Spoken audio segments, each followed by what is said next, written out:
எல்லோருக்கும் வணக்கம் நண்பர்களே. நம்ம இன்னைக்கு பார்க்க இருக்கிறது தனுசு ராசி. இந்த தனுசு ராசிக்காரங்களுக்கு அடுத்து வருகின்ற 30 நாட்களும் எப்படி அமைந்திருக்கு அப்படிங்கிறத இந்த வீடியோவில் பார்க்க போகிறோம். இந்த தனுசு ராசியில் மூலம் பூராடம் உத்திராடம் முதல் பாதம் இதெல்லாம் இந்த தனுசு ராசியில் அடங்கும். ஒவ்வொரு ராசிங்களும் அவங்களுடைய ராசி அதிபதியை பொறுத்து அவங்களுடைய குணாதிசயங்கள் நிர்ணயிக்கப்படும். இந்த தனுசு ராசி அன்பர்களுடைய ராசி அதிபதி பார்த்திங்கன்னா குரு பகவான் என்பதனால இவங்க அதிகம் பணத்துக்கு முக்கியத்துவம் கொடுக்க மாட்டாங்க. ஒவ்வொருவருடைய மனதுக்கு முக்கியத்துவம் கொடுக்கக்கூடியவங்கள இந்த தனுசு ராசி என்பர்கள் இருப்பாங்க. அதனால தான் இவங்களுக்கு நட்பு வட்டாரம் கொஞ்சம் அதிகமாகவே இருக்கும்.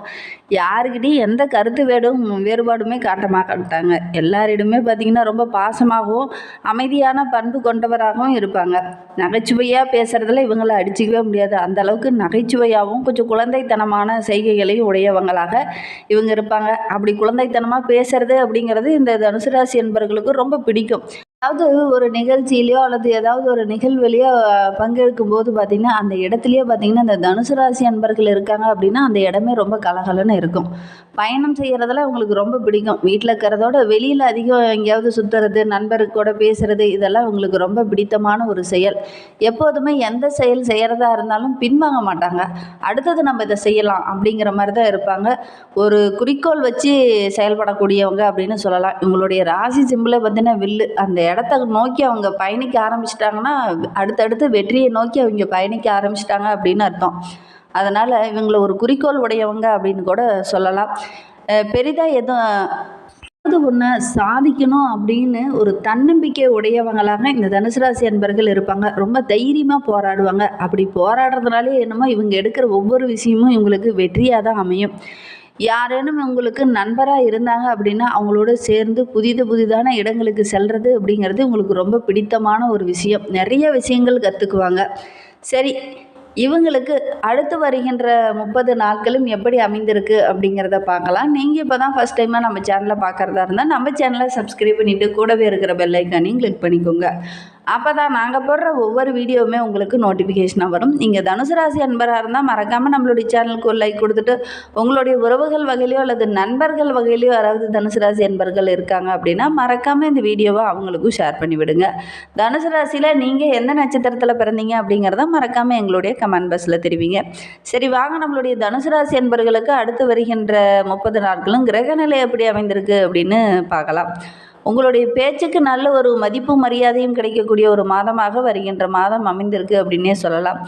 நம்பிக்கையும் பல மடங்கு உயரும். உங்களுடைய வளர்ச்சிக்கு தேவையான ஏராளமான மாற்றங்கள் இந்த மாதத்தில் நடக்க இருக்குது அப்படின்னே சொல்லலாம். வாழ்க்கையில் நல்ல ஒரு முன்னேற்றத்தை நோக்கி இனி நீங்கள் பயணிக்க போகிறீங்க அப்படின்னு கூட சொல்லலாம். எதிர்பாராத இடத்துல இருந்து ஒரு நல்ல தகவல் வரும். நீங்கள் போய் நிறைய டைமு கடன் வாங்கி கடன் கேட்டு கூட கொடுக்காம இருந்தவங்க இந்த டைம் வழி வந்து கூட கேட்பாங்க, கடன் வாங்கிக்கிறியா அப்படிங்கிற மாதிரி கேட்கக்கூடிய ஒரு சூழ்நிலையும் இந்த டைம் இருக்குது. வழக்குகள்லாம் உங்களுக்கு சாதகமாக அமையக்கூடிய ஒரு மாதமாக இந்த மாதம் உங்களுக்கு அமைந்திருக்கு அப்படின்னே சொல்லலாம். இந்த மாத கிரகநிலை உங்களுக்கு சாதகமாக இருக்குது. அதனால் இந்த மாதத்தில் நீங்கள் எடுக்கிற ஒவ்வொரு செயலுமே உங்களுக்கு சாதகமாக அமைய இருக்குது அப்படின்னே சொல்லலாம். ஏன்னா மீன ராசியில் புதன் நீச்சமாக இருக்கிறார். அதே ராசியில் சுக்கிரன் வந்து உச்சம், குரு பரிவர்த்தனையும் நடைபெற இருக்குது. அதனால் நீச்சபங்க ராஜயோகமும் நடைபெற இருக்குது.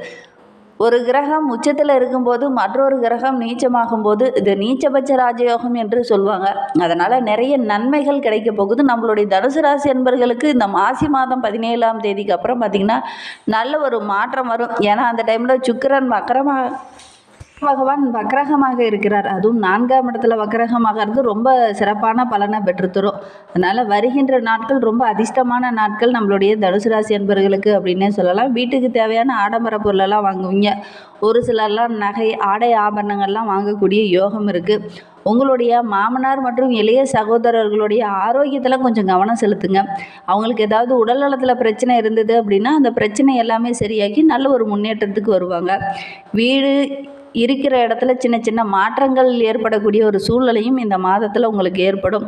3வது மனிதர்களால் ஏதாவது ஒரு நன்மை கிடைக்கக்கூடிய ஒரு மாதமாக இந்த மாதம் உங்களுக்கு அமைந்திருக்கு அப்படின்னே சொல்லலாம். நிலம், வீடு, வண்டி, வாகனம் வாங்குவதற்கான யோகமும் இருக்குது. அதற்கான முயற்சியும் ரொம்ப தீவிரமாக இறங்குவீங்க. இந்த மாதத்துலையாவது எப்படியாவது நம்ம இதை வாங்கிடணும் அப்படிங்கிற மாதிரி குறிக்கோள் வைத்து செயல்படக்கூடிய ஒரு மாதமாக இந்த தனுசு ராசி என்பர்களுக்கு இந்த மாதம் அமைந்திருக்கு அப்படின்னே சொல்லலாம். மனதில் நினைக்கிற காரியம் ஒவ்வொன்றுமே இந்த மாதத்தில் நிறைவேறும்.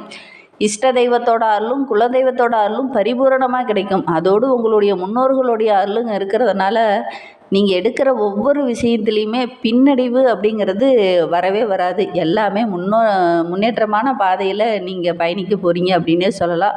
தொழிலில் கூட முதலீடு செய்யலாமா, தொழிலை விரிவுபடுத்தலாமா அப்படின்னு நினச்சிக்கிட்டு இருப்பீங்க. அவங்களாம் கண்டிப்பாக விரிவுபடுத்துங்க.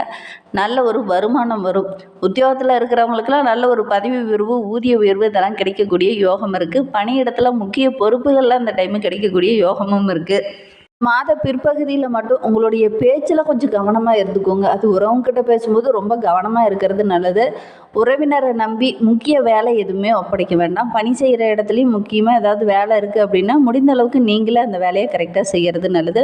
மற்றவங்களை நம்பி அதிகம் ஒப்படைக்காமல் இருக்கிறது நல்லது. செல்ஃபோன் வச்சுக்கிறீங்க, லேப்டாப் வச்சுருக்கீங்க அப்படின்னா அந்த கருவியெல்லாம் ரொம்ப பத்திரமா வைத்திருக்கிறது நல்லது. அதே மாதிரி முக்கிய கோப்புகள் ஏதாவது இருக்குது அப்படின்னா அதையும் ரொம்ப பத்திரமா வச்சுக்கிறது நல்லது. ஏன்னா இந்த பொருளெல்லாம் களவு போகிறதுக்கான ஒரு சூழ்நிலை இருக்குது. அதனால் கொஞ்சம் கவனமாக இருந்தீங்க அப்படின்னா பெரிதாக எந்த ஒரு பாதிப்பும் வராது. உங்களுடைய வாழ்க்கை துணையோட பிடிவாதம் கொஞ்சம் அதிகமாக இருக்கும். விட்டு கொடுக்காமல் கூடையே பேசுவாங்க. அதனால் கொஞ்சம் மன உளைச்சல், மன சங்கடம் ஏற்படக்கூடிய ஒரு சூழ்நிலை இருக்குது. நீங்கள் கொஞ்சம் நிதானமாக அனுசரித்து செல்லுங்கள். ஒரு சிலருக்கெல்லாம் பார்த்திங்கன்னா தூக்கமின்மை, மன உளைச்சல் போன்றவையெல்லாம் ஏற்படக்கூடிய சூழ்நிலை இருக்குது. கொஞ்சம் கவனமாக இருந்துக்கோங்க. காதல் சம்பந்தமான விஷயங்களில் இருக்கிறவங்க இந்த மாத இறுதியில் பார்த்திங்கன்னா நல்ல ஒரு சாதகமான பலன் கிடைக்கும். கோபத்தை குறைஞ்சிட்டு கொஞ்சம் நிதானமாக யோசிச்சிங்க அப்படின்னா வருங்காலம் உங்களுக்கு சிறப்பாக இருக்குது அப்படின்னே சொல்லலாம். வீண் சங்கடங்களை உங்களால் தவிர்க்க முடியும். வாழ்க்கை துணையோட உடல் ஆரோக்கியத்துலேயும் கொஞ்சம் கவனம் செலுத்துங்க. திடீர்னு ஏதாவது சின்ன சின்ன பிரச்சனைகள் வரக்கூடிய ஒரு சூழ்நிலை இருக்குது. அதனால் உங்களுடைய வாழ்க்கை துணை இருந்தாங்க அப்படின்னா அவங்களுடைய உடல் ஆரோக்கியத்தில் ஏதாவது பிரச்சனை வர்றதுக்கான ஒரு சூழ்நிலை இந்த மாதத்தில் அமைஞ்சிடும். கொஞ்சம் கவனமாக இருக்கிறது நல்லது. இன்னும் உங்களுடைய வாழ்க்கை சிறப்பாக அமையணும் அப்படின்னா அருகில் ஏதாவது சிவன் ஆலயம் இருக்குது அப்படின்னா அந்த ஆலயத்திற்கு சென்று சிவபெருமான தரிசனம் செஞ்சுட்டு வாங்க. நல்ல ஒரு மாற்றம் வரும். இந்த தனுசு ராசியில் பிறந்த 3 நட்சத்திரக்காரர்களுக்குமே அடுத்து வருகின்ற 30 நாட்களும் எப்படி அமைந்திருக்கு அப்படிங்கிறத பார்க்கலாம். இந்த தனுசு ராசியில் மூலம் நட்சத்திரத்தில் பிறந்தவங்களுக்கு அடுத்து வருகின்ற 30 நாட்களும் ரொம்ப யோகமான நாட்களாக அமைந்திருக்கு அப்படின்னே சொல்லலாம். ஏன்னா இந்த மாத கிரக நிலையை வைத்து ஆராய்ந்து பார்க்கும்போது இந்த தனுசு மூலம் நட்சத்திரத்தில் பிறந்தவங்களுக்கு அதிர்ஷ்டமான மாதமாக இந்த மாதம் அமைந்திருக்கு அப்படின்னே சொல்லலாம். ஏன்னா நட்சத்திரநாதன் ஜீவஸ்தானத்தில் சஞ்சரிக்கும் நிலையில் ராசிநாதன் குரு பகவான் தன்னுடைய பார்வை வழியாக உங்களுக்கு நல்ல ஒரு முன்னேற்றத்தை கொடுப்பார். அதே மாதிரி செய்து வரும் தொழிலில் கூட நல்ல ஒரு ஆதாயத்தை பெற்றுக் கொடுப்பார். விலகிய உறவுகள்லாம் உங்களை தேடி வரும். வேலை தேடிட்டு இருந்தவங்களுக்கெல்லாம் நல்ல ஒரு வேலை கிடைக்கக்கூடிய யோகம் இருக்குது. ஒரு சிலருக்கெல்லாம் புதிய இடம் வாங்குவதற்கான யோகமும் இருக்குது. இது நாள் வரை உங்களுக்கு இருந்த பிரச்சனைகள், நெருக்கடிகளும் படிப்படியாக குறைய ஆரம்பிக்கும். வருகின்ற நாட்களில் உங்களுக்கு சந்திராஷ்டமம் அப்படின்னு பார்த்தீங்கன்னா மார்ச் மாதம் 9, 10ஆம் தேதியில் தான் சந்திராஷ்டமம் இருக்குது.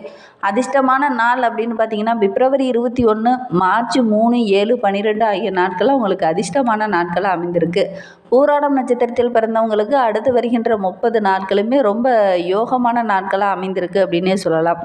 ஏன்னா உங்களுடைய நட்சத்திரநாதன் சுக்கிரன் மாதம் முழுவதும் உங்களுக்கு வெற்றியை கொடுக்குற இடத்துல இருக்கிறார். உங்களுடைய முயற்சி எல்லாமே வெற்றியாகும். 3ஆம் இடத்துல சஞ்சரிக்கும் சனி பகவானும் சூரியனும் நீங்கள் எடுக்கிற ஒவ்வொரு வேலையுமே வெற்றியை நோக்கி பயணிக்க வைப்பாங்க. தடைப்பட்ட வேலையெல்லாம் இந்த டைம் ரொம்ப எளிதாக நடைபெறக்கூடிய யோகமெல்லாம் நம்மளுடைய பூராடம் நட்சத்திரக்காரர்களுக்கு இந்த மாதத்தில் அமையும். உத்தியோகத்தில் இருந்த பிரச்சனையும் குறையும். வெளிநாட்டுக்கு போகலாம் அப்படின்னு முயற்சி செஞ்சவங்களுக்கு நல்ல யோகமான மாதமாக இந்த மாதம் அமைந்திருக்கு. முயற்சி பண்ணுங்கள், கண்டிப்பாக உங்களுக்கு சாதகமான பதில் கிடைக்கும். ஒரு சிலருக்கு சொத்து வாங்குவதற்கான யோகமும் இந்த மாதத்தில் அமையும். வருகின்ற நாட்களில் உங்களுக்கு சந்திராஷ்டமம் அப்படின்னு பார்த்தீங்கன்னா மார்ச் 10, 11ஆம் தேதியெல்லாம் உங்களுக்கு சந்திராஷ்டமம் இருக்குது. அன்றைய தினம் நீங்கள் புதிய முயற்சி எதிலையும் ஈடுபட வேண்டாம். உத்திராடம் நட்சத்திரத்தில் பிறந்தவங்களுக்கு அடுத்து வருகின்ற 30 நாட்களும் ரொம்ப தெளிவான சிந்தனையோடு நீங்கள் செயல்பட போகிறீங்க அப்படின்னே சொல்லலாம். அதனால் ரொம்ப யோகமான மாதமாக இந்த மாதம் உங்களுக்கு அமைந்திருக்கு. ஏன்னா உங்களுடைய நட்சத்திரநாதன் சூரியன் சகாயஸ்தானத்தில் சஞ்சரிப்பதனால நீங்கள் எடுக்கிற ஒவ்வொரு வேலையுமே உங்களுக்கு வெற்றியாக அமையும். தடைப்பட்ட முயற்சிகள் எல்லாமே உங்களுக்கு விறுவிறுன்னு நடைபெறக்கூடிய ஒரு மாதமாக இந்த மாதம் அமைந்திருக்கு அப்படின்னே சொல்லலாம். அரசாங்க சார்ந்த விஷயங்கள் கூட உங்களுக்கு சாதகமாக அமையும். தொழிலில் நீங்கள் தொடங்குனீங்க அப்படின்னா கண்டிப்பாக நல்ல ஒரு மாற்றம் வரும். உத்தியோகத்தில் இருக்கிறவங்களுக்கு சின்ன சின்ன நெருக்கடிகள் இது நாள் வரையில் இருந்திருக்கும். அந்த நெருக்கடிகள் எல்லாமே படிப்படியாக குறைய ஆரம்பிக்கும். சிலருக்கெல்லாம் எதிர்பாராத சின்ன சின்ன இடமாற்றங்கள் இந்த மாதத்தில் நடைபெறக்கூடிய ஒரு சூழ்நிலையும் அமைஞ்சிரும். கொஞ்சம் கவனமாக இருந்துக்கோங்க. உங்களுக்கு வருகின்ற நாட்களில் சந்திராசிரமம் அப்படின்னு பார்த்தீங்கன்னா மார்ச் 11ஆம் தேதி உங்களுக்கு சந்திராசிரமம் இருக்குது. அன்றைய தினம் புதிய முயற்சியிலையும் ஈடுபட வேண்டாம். இன்னும் உங்களுடைய வாழ்க்கை சிறப்பாக அமைய சூரிய பகவானை தொடர்ந்து வழிபட்டுட்டு வாங்க. உங்களுடைய வாழ்க்கை இன்னும் சிறப்பாக இருக்கும். இந்த மாதிரி பயனுள்ள தகவலை தொடர்ந்து கேட்க நம்ம சேனலை ஃபாலோ பண்ணுங்கள்.